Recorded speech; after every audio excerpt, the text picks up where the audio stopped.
मार्गदर्शन घेणार आहेत तर संपूर्ण महायुतीची बैठक देखील घेणार आहेत असं पाहता हे पहा, अमित शाह देशाचे गृहमंत्री आहेत.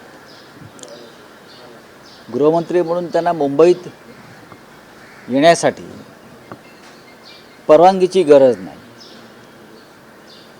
मुंबई देशाची राजधानी आहे, आर्थिक राजधानी आहे. अमित शहाना आमचा विरोध यासाठीच आहे की महाराष्ट्रात त्यांनी ज्या पद्धतीचं दळभद्री राजकारण करून महाराष्ट्र कमजोर करण्याचा प्रयत्न केला, मुंबई महाराष्ट्रातून ज्या पद्धतीनं व्यापार, उद्योग, रोजगार, अनेक महत्त्वाच्या आर्थिक केंद्र आमची ही गुजरातला नेण्याचा प्रयत्न केला आणि केलाच. त्याच्यामुळे अमित शाह यांच्या बाबतीत महाराष्ट्राच्या भावना तीव्र आहेत. आज ते गृहमंत्री आहेत पण कमजोर गृहमंत्री आहेत. या महाराष्ट्राची कायदा आणि सुव्यवस्था पूर्णपणे ढासळलेली आहे. जम्मू काश्मीर असेल, मणिपूर असेल, इतर भाग असतील, या गृहमंत्र्याचं देशातल्या कायदा आणि सुव्यवस्थेकडे अजिबात लक्ष नाही. राजकारण, पक्षफोडी, लुटमार ह्यांना पाठिंबा देणं, मुंबई लुटणं, लुटणाऱ्यांना पाठिंबा देणं, शिवसेना, राष्ट्रवादी काँग्रेस पक्षासारखे महाराष्ट्र स्वाभिमानी पक्ष फोडून महाराष्ट्र अधिक कमजोर करणं, अशा प्रकारची कामं त्यांनी केली. हे गृहमंत्र्याचं काम नाही. महाराष्ट्र विकलांग करायचा, दुर्बळ करायचा, हे यांचं स्वप्न आहे. आणि त्यासाठीच ते महाराष्ट्रात येत असतात, मुंबईत येत असतात. म्हणून महाराष्ट्राची जनता त्यांना या राज्याचा शत्रू मानते. लालबागच्या राजाच्या दर्शनाला ते येत आहेत, येऊ द्या ना. मला तर सारखी भीती वाटते की ज्याप्रमाणे मुंबईतले अनेक उद्योग त्यांनी पळवले, गुजरातमध्ये अनेक संस्था पळवल्या गुजरातमध्ये, त्याप्रमाणे एक दिवस लालबागचा राजा पण गुजरातला नेणार नाहीत ना. हो सकता है, ये कुछ भी कर सकते हैं लोग. लालबाग का राजा इतना बड़ा नाम है, लोग आते हैं देश भर से, चलो गुजरात में लेके जाओ, प्रेशर लाओ. ये लोग कुछ भी कर सकते हैं. लालबाग का राजा भी गुजरात में लाने का प्रस्ताव दे देंगे. नहीं, लालबाग का राजा कल से गुजरात में चलेगा. ये व्यापारी लोग हैं, मैं आपको बोल रहा हूँ, और बहुत ही सोच समझ कर बोल रहा हूँ. ये अपने आप को महाराष्ट्र के दुश्मन मानते हैं. बहुत से ऐसे राज्य है जो लूटना चाहते हैं लोग, बीजेपी के लोग. गृहमंत्री अमित शाह जी का ये काम है सबको समान न्याय देना. गृहमंत्री सब लॉ एंड ऑर्डर मेंटेन करना, ये उनका काम नहीं है. पार्टी तोड़ो, पार्टी फोड़ो, न्यायालय के ऊपर दबाव लाओ, चुनाव आयोग के ऊपर दबाव लाओ, प्रेशर लाओ. यही काम देश के गृहमंत्री कर रहे हैं. और इतिहास में ये उसकी नोंद रहेगी कि इस प्रकार का गृहमंत्री देश में हुआ था. अमित शाह असतील, मोदी असतील, वारंवार महाराष्ट्राचे दौरे करताना पाहायला मिळते. महाराष्ट्र लुटण्यासाठी, महाराष्ट्र त्यांना लुटायचं आहे, त्यांना महाराष्ट्र तोडायचं आहे, महाराष्ट्र कमजोर करायचा आहे. बरं का, महाराष्ट्राची प्रगती, महाराष्ट्राचा स्वाभिमान त्यांच्या डोळ्यात खुपतो आहे. ज्या पद्धतीचे निकाल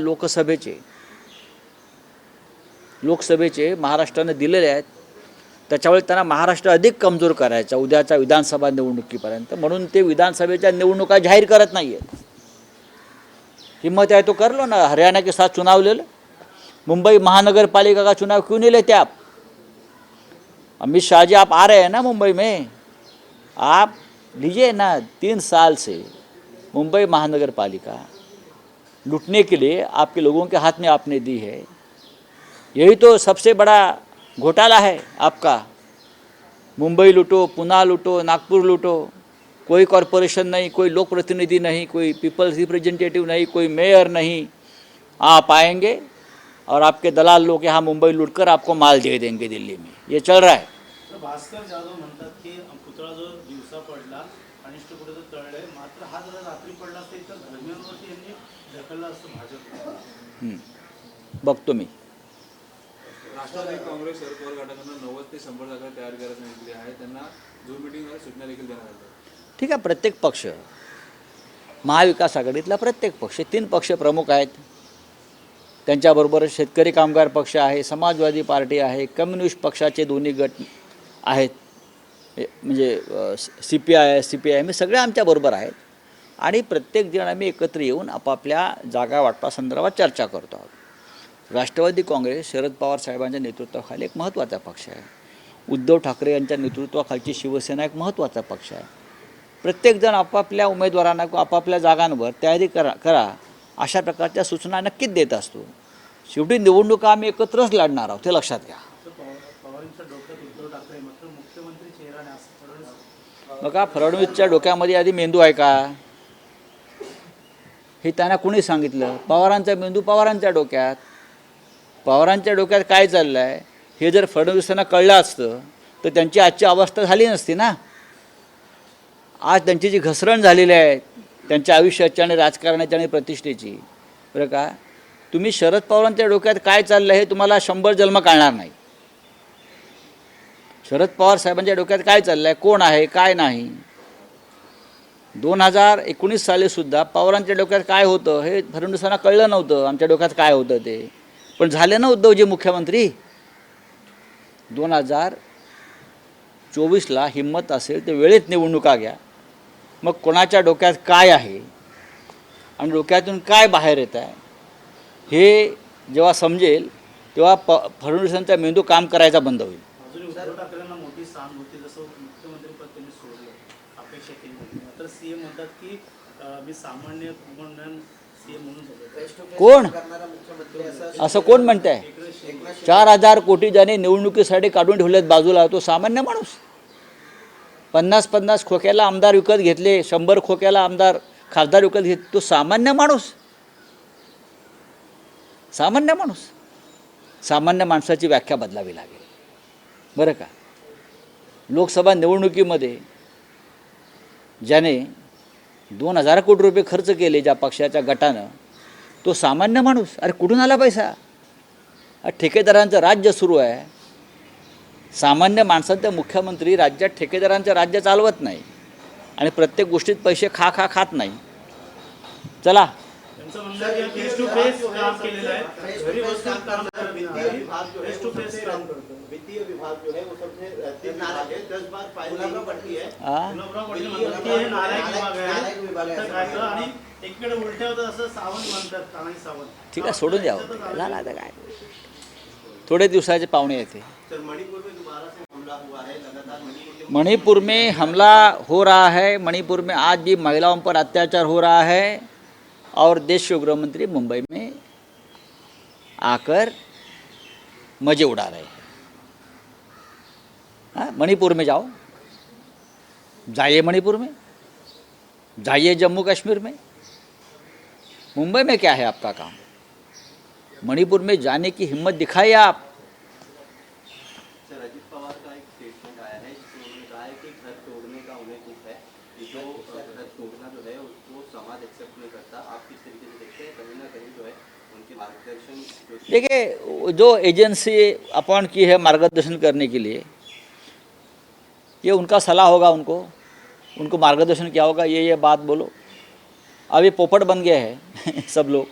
सभी ने अपनी अपनी एजेंसी बना ली है. शिंदे गट ने 2 एजेंसी, अजित पवार की एक एजेंसी. जो उनकी एजेंसी बोलेगी उसके बाद वो बात करते हैं. आपको ये बोलना चाहिए, अभी आपको ये बोलना चाहिए, अभी आप ये कपड़ा पहनना चाहिए. ये चल रहा है ना इस महाराष्ट्र में, आपने देखा होगा. हाँ, चलो. सर, अजित पवारांनी खंत व्यक्त केलेली आहे, जे काही घरफोडी झालेली आहे याबद्दल मला खंत वाटते असं. घरफोडी कोणी केली? पक्षफोडी, घरफोडी. हां, पक्षफोडी घरफोडी करणारे नरेंद्र मोदी आणि अमित शाह आहेत, बरोबर आहे. तुम्ही त्यांना बळी पडलात. ते मान्य करा की तुम्हाला धाक, भीती, भय दाखवून तुम्हाला फोडलं, अमित शाह दाखवून तुम्हाला फोडलं आणि तुम्ही फुटलात. ज्या कुटुंबानं, मग शिवसेनेचं कुटुंब असेल, उद्धव ठाकरे साहेबांचं, आमचं, शरद पवार साहेबांचं कुटुंब असेल, त्यांच्या पक्षाचं, ज्यांनी तुम्हाला 40-40 वर्ष भरभरून दिलं त्यांना तुम्ही त्यांच्याशी गद्दारी बेईमानी करून तुम्ही जेव्हा बाहेर पडता, हे कशामुळे तुम्हाला आता कसली खंत वाटते आहे? स्वार्थी लोक असतात, त्यांना खंत बिंत वाटणं त्यांचं नाटक असतं. त्यांना खंत दुःख काय नसतं, ते आपल्यापुरतं पाहतात. त्यांना ना राज्याची चिंता, ना समाजाची चिंता, ना पक्षाची चिंता. मी माझा बस आणि माझा खोका, याच्या पलीकडे त्यांचं काही नसतं. चला, थँक्यू.